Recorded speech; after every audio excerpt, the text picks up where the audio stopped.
Hey everybody, welcome to the channel for Akati Grant Writing Services. My name is LaTwan and I am the owner of Akati Grant Writing Services, and on this channel I provide quick and free tips to help small and new nonprofits learn more about the grant writing process and how to successfully add grants to their fundraising strategy.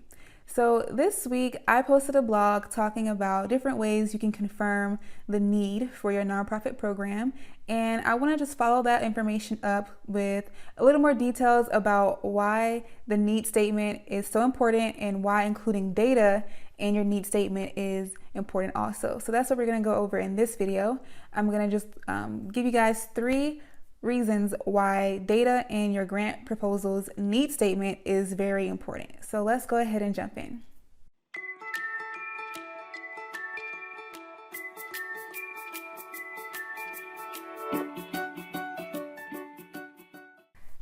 So the first reason why it's so important to use data in your grant proposal's need statement is because it allows you to support the claim that you're making and really verify that there is an actual issue that is present in your community.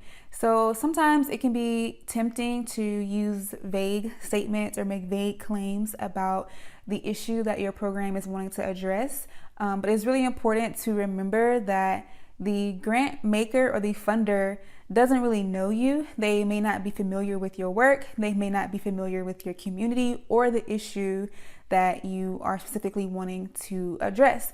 Even if the funder or the grant maker is a local community foundation, you still don't want to assume that they know the details of your program or the issue, the need that you're wanting to address in your community.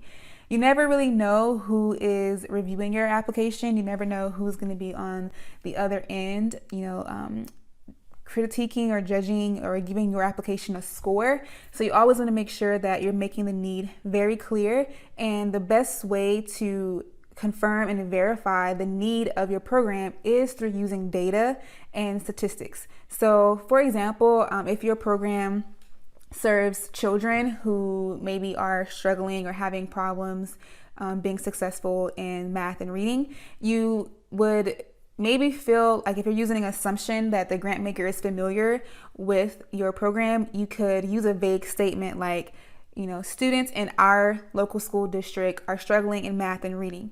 But that's a very vague statement and there's no proof. Like, how would the funder or the grant maker or the person reviewing your application know that what you just said was true? So it would be a lot stronger need statement and introduction to your program if you would use data to say something more along the lines of, for example, students in our local school district are underperforming in math and reading, and then use an actual statistic to say the local school district has reported that 64% of students did not pass the comprehensive math assessment and 52% of students did not pass the reading assessment in the previous school year.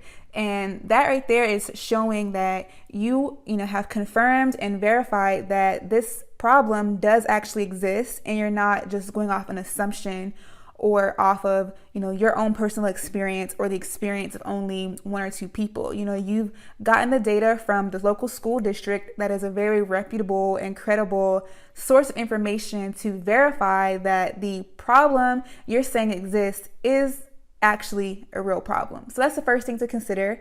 And then let's go into the second reason why using data is very important for your need statement.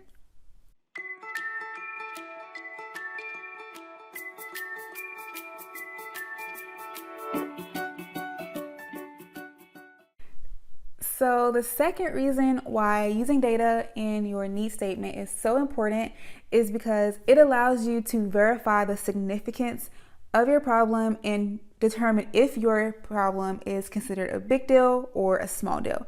Now that can be kind of tricky or a touchy subject, because how do you actually decide which problem is more significant or more of a big deal than another? That's usually pretty subjective, and it can be hard to decide. How do grant makers determine which issues they will consider more important than other issues. So sometimes that's out of our hands, but one way that we can really show the significance of our problem and show that it really is important and something that the funder should pay attention to is by using data. So in some cases, there are issues that will affect society or the community at large that maybe, it would be hard to compare certain experiences to others because everybody is experiencing the same issue, right? So for example, if your program is talking about climate change or environmental concerns, everybody in society to a certain extent can be impacted by environmental concerns, right? And there are grants out there that would, be awarded to resolve an issue that affects everyone equally. But the reality is a lot of times certain issues do affect certain people or certain groups of people more heavily or, in a more critical way than it affects other people, right? So that is when you can use data to show a comparative analysis. And that's basically just showing, or comparing the significance of the issue for one group of people versus the significance of the issue for another group of people. So using this example of the environment or climate change and the environmental concerns, you could talk about the air quality index, for example. So the way that you could use data to do a comparative analysis is to say something like, just to use an example state, I'm not going to name a state just because I don't want to choose a particular place, but just saying like our state's average air quality is a 100, which is moderately unhealthy, right? Then follow that up by saying, however, in our specific county, the air quality index is actually at 250, which is considered very unhealthy. And that is actually 2 times more severe than the state average, right? So now you introduced the data that first proves that an actual issue does exist. There's an issue for everybody, and you use the data to verify that. But then on top of that, you use data to show that for your specific population of people that you're serving, the problem is much greater and it's much more urgent, much more important.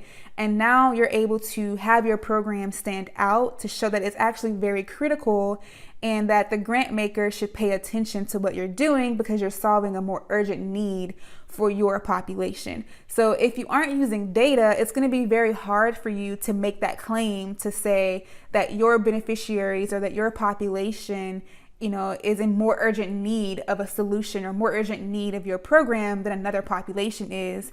So just make sure you're using data, doing that research to be able to verify the significance and show that the problem that you're solving really is critical and important.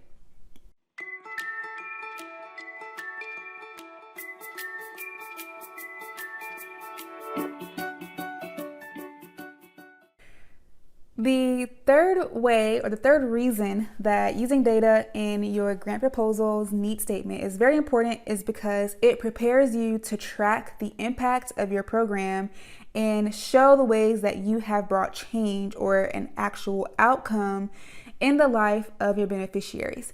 So when you are writing a grant proposal, you always want to be able to show the starting point of the people you're served or people you're serving versus the end point of people and the change they experience through participating in your program. So we're going to use the same example that we used before when we talk about the students who are underperforming or not passing their math and reading assessments. So in that instance, you would be making the claim to say, oh, we're going to help, the students increase their scores. We're going to help them do better on their assessments. But how would you actually be able to verify or track to say that you successfully increased their scores or decrease the rate of them, failing if you don't even know where they started from, if you don't even have that data to show like, here's the original need and here's the original starting point, you wouldn't really be able to track that and really verify to say tangibly and concretely the way that you brought change in those students' grades, right? So in the beginning, we said that, the fail rate was 64%.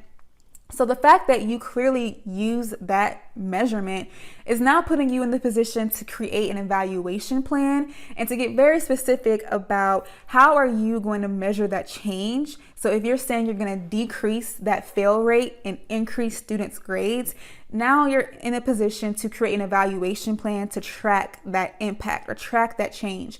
And your evaluation plan is actually a very critical part of your grant proposal. So starting off with the need statement, having that data is, a very strategic way to set you up to have a more stable evaluation plan.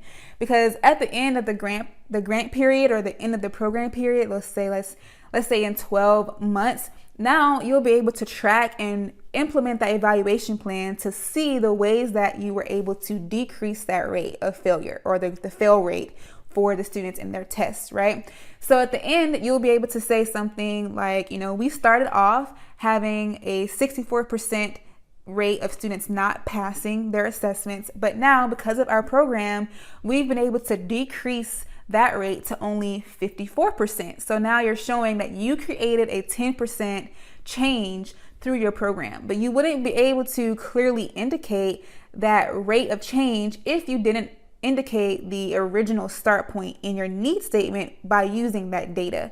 So that's really important to consider. And then you can also, just use that information as a way to show the success of your program, to show how you're truly making an impact, creating change, and even creating positive opportunities in the life of your community by helping them overcome that original need that you introduced through your data. So that's something to really think about also, is just, remembering that using data in your need statement sets you up to be more prepared in the evaluation part of your proposal. So those were 3 reasons why using data in your need statement is very important for the grant writing process and how it can make your grant proposal stronger. If you are curious to know more about how to find that data or how to write your need statement, go ahead and check out our blog post from earlier this week. I'll put the link in the description box so that you can easily access it. And of course, you can connect with us on social media, follow us on Instagram and Facebook, and visit our website if you want to know more about enrolling in more in-depth training. And of course, don't forget to subscribe to the channel so that every time we upload a video, you can be notified, and be sure to check out our upcoming information. So I thank you guys for watching this video, and I'll see you guys in the next one we upload.